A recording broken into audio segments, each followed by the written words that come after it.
Hello students, आज के इस वीडियो में हम लोग क्लास 10th के चैप्टर नंबर 3 के कुछ ऑब्जेक्टिव क्वेश्चंस का सॉल्यूशन करेंगे। देखते हैं क्या देके रखा क्वेश्चन में कि एक रैखिक समीकरण का घात होगा। ऑप्शन में क्या देके रखा है तो 0, 2, 1 या कोई नहीं। तो ये पता होना चाहिए कि कोई भी रैखिक समीकरण है तो उसका घात क्या होता है, 1 होता है ना।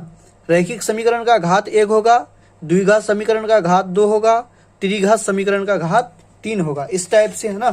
अगर हम तुमको बोलें कि कोई समीकरण है ax² plus bx plus c, तो इसका घात कितना होगा, 2 होगा। क्या होता है कि सबसे ज्यादा वाला जो घात था वही उस समीकरण का या उस बहुपद का घात होता है। ठीक है, तो यहाँ तक तो कोई दिक्कत नहीं होनी चाहिए।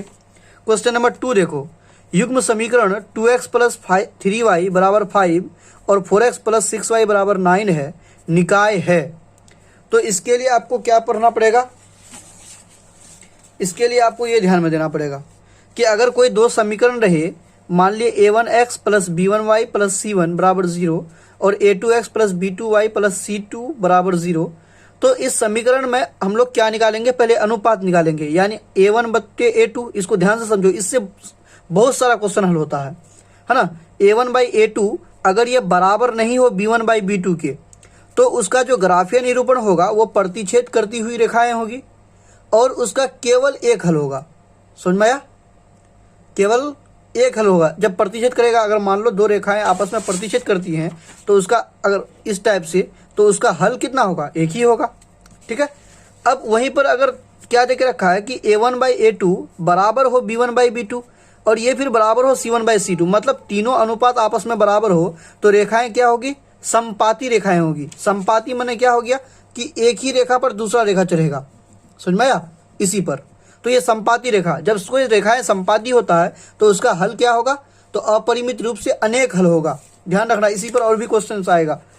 तीसरा क्या देख रखा है कि a1 बाई a2 बराबर हो b1 बाई b2 और ये फिर c1 बाई c2 के बराबर नहीं हो, तो ये जो होगा ये दोनों है ना, इसमें दोनों रेखाएं क्या होगी, समांतर होंगी।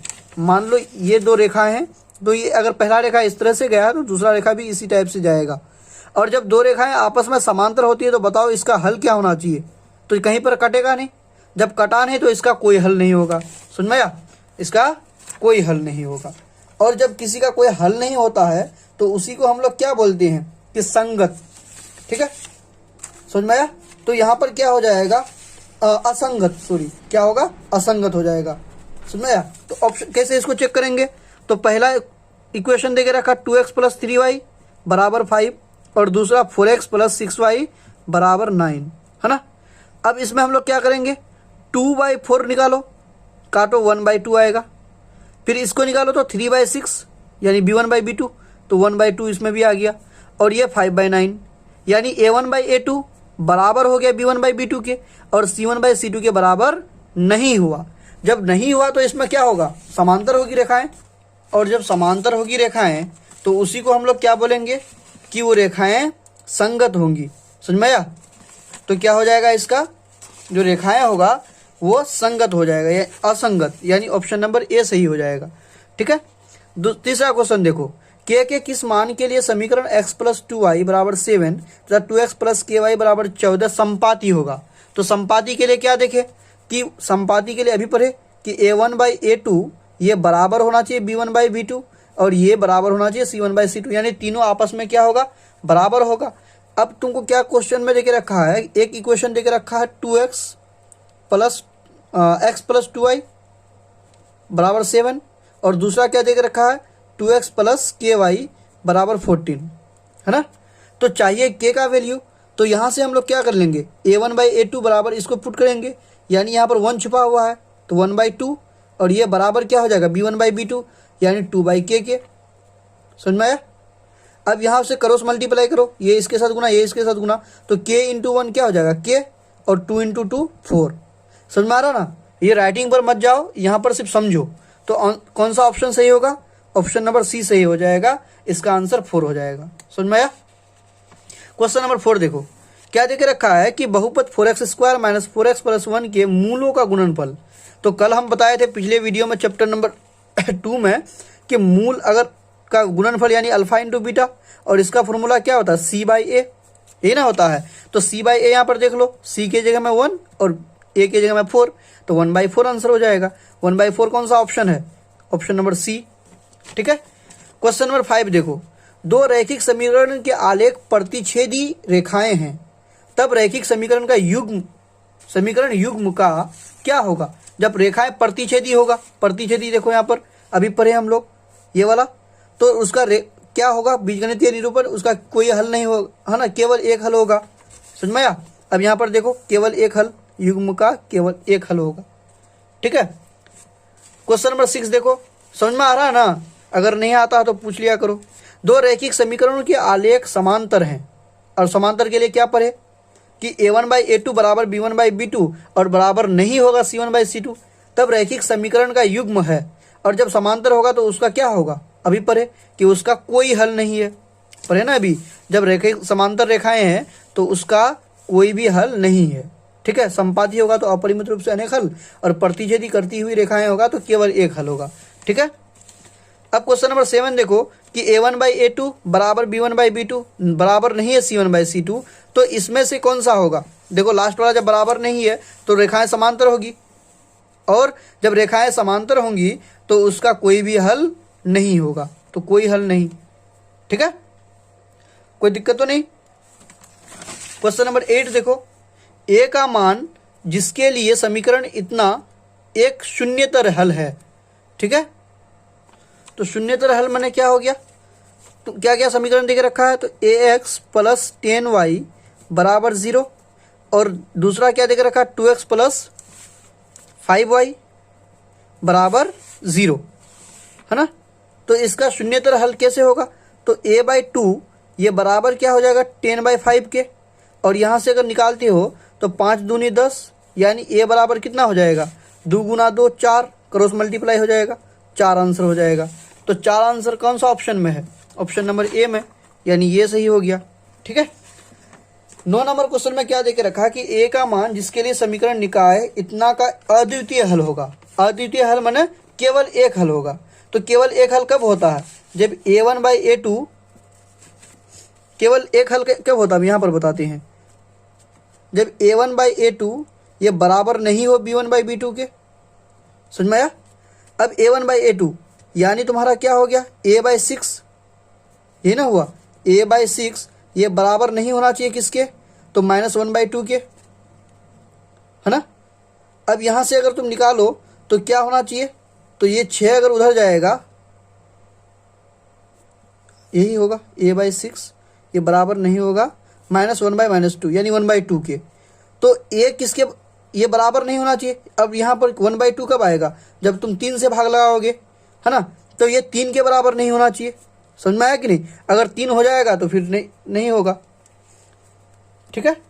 चलो क्वेश्चन नंबर अब 10 देखते हैं, क्या जगह रखा क्वेश्चन नंबर 10 में कि a का मान जिसके लिए समीकरण निकाय 10x प्लस 5y बराबर a-5 और 20x प्लस 10y माइनस 10 बराबर 0 के अनगिनत हल होंगे। अनगिनत हल कब होता है, जब रेखाएं संपाती होती है, और जब रेखाएं संपाती होती है तो सारा क्या होता है आपस में बराबर होता है। यानी समीकरण देखो क्या देके रखा है, एक देके रखा 10x प्लस 5y बराबर a-5, है ना, और दूसरा क्या देके रखा 20x प्लस 10y ये माइनस a बराबर 0, ये देके रखा क्वेश्चन में। तो हम लोग क्या कर लेंगे, इसको बराबर के उधर भेजेंगे, तो ये क्या हो जाएगा प्लस हो जाएगा उधर, यानी ये उधर गया बराबर की तो बराबर a हो जाएगा। समझ में आया। अब यहाँ पर देखो हम लोग क्या निकालते, तीनों बराबर होना चाहिए, यानी इतना बटे इतना, है कि नहीं। तो 10 दूनी 20 1/2, यहाँ पर भी 1/2। अब यहाँ पर भी हम लोग को क्या लाना है 1/2 लाना है। तो 1/2 कब आएगा, जब तुम क्या करोगे, यहाँ से देख लो, ऑप्शन से दिमाग लगाते हैं, तो 20 में से 5, 10 में से 5 गया 5, यानी ऑप्शन 10 क्या हो जाएगा 10 में से 5 गया 5, और बटे में एक जगह में 10, 10 में से 5 बटे 10 यानी 1/2। तो ऑप्शन कौन सा हो जाएगा, ऑप्शन नंबर सी। ऑप्शन से भी बनाना सीखो ताकि आसान रहे क्वेश्चन। अब क्वेश्चन नंबर 11 क्या देकर रखा है कि समीकरण निकाय x प्लस 2y बराबर 3, 5x प्लस ky बराबर 15 के अनगिनत हल होने के लिए k का मान है। अनगिनत हल माने वही हो गया अपरिमित रूप से अनेक हल। अपरिमित रूप से अनेक हल कब होता है? जब तीनों आपस में बराबर रहे, यानी 1/5 अगर हम देखें 11 नंबर में, तो यहाँ पर 1 छुपा हुआ, यहाँ पर 5 है, तो 1/5 ये बराबर कितना का होना चाहिए? 2/k के, यही होगा, है ना। अब यहाँ से अगर निकालोगे तो क्रॉस मल्टीप्लाई करो, k बराबर कितना हो जाएगा? 5 दूनी 10। समझ में आ रहा है ना क्या हम बताना चाह रहे हैं? तो अनगिनत हल होने के लिए k का वैल्यू कितना होना चाहिए? 10 होना चाहिए। समझ में आया? 12 नंबर क्वेश्चन देखो, यदि रेखाएं एक बिंदु पर प्रतिच्छेद करती हैं तो वह बिंदु दोनों समीकरणों का खाली घर होता है। जब एक बिंदु पर प्रतिच्छेद करेगा, यह तो ऑप्शन ही नहीं है, अन्यायी, तो वह दोनों समीकरणों का एक हल होता है, ऐसे होना चाहिए। प्रतिच्छेद करती हैं तो उसका क्या होगा? अद्वितीय रूप से केवल एक हल होगा। समझ में आया? क्वेश्चन नंबर 13 देखो, समीकरण निकाय 5x - 3y + 2 = 0 और 6x + y - 2 = 0 का किस प्रकार का हल संभव है? तो किस प्रकार का हल संभव है, तो हम लोग क्या निकालेंगे? अनुपात निकालेंगे, ये ध्यान में आना चाहिए, है ना। तो क्या निकालो? अनुपात निकालो क्वेश्चन नंबर 13 में। तो 5/6 हो जाएगा, और इसका निकालोगे तो क्या हो जाएगा? -3/1, यहाँ पर 1 छुपा हुआ, और इसका क्या हो जाएगा? तो ये 2/-2, मतलब तीनों में से कोई मेल नहीं खा रहा। जब आपस में तीनों ही बराबर नहीं है, यानी पहला वाला ही जब बराबर नहीं है, तो ये क्या होगा? प्रतिच्छेद करती हुई रेखाएं होंगी, है कि नहीं। तो वास्तविक एवं अद्वितीय हल होगा। हल संभव नहीं है, अनेक हल, इनमें से कोई नहीं। क्या होगा? इसका आंसर खुद तुम ढूंढ के बताओ, ठीक है। क्वेश्चन नंबर 14 देखो, निम्न समीकरण निकाय 2x + ay = 1 और 3x - 5y = 7 में अचर a के किस मान के लिए एक अद्वितीय हल होंगे? ठीक है, तो अद्वितीय हल होने के लिए क्या चाहिए? यानी केवल एक हल, प्रतिच्छेद करती हुई रेखाएं। और रेखाएं कब प्रतिच्छेद करेंगी? जब बराबर नहीं होगा, यानी a1/a2 बराबर नहीं है b1/b2 के। तो 14 नंबर में देखो, यानी 2/3, है ना, ये बराबर नहीं होगा, अद्वितीय हल होंगे ना, a/-5 के। क्या? अब यहां से अगर निकालना चाहो a, तो ये उधर जाएगा 5 दूना 10 -10, ऐसे होगा ना। तो a बराबर क्या हो जाएगा? -10/3। ये इसके बराबर नहीं होना चाहिए, -10/3 कहाँ पर है? जाओ, अच्छा ये ऑप्शन होगा तब,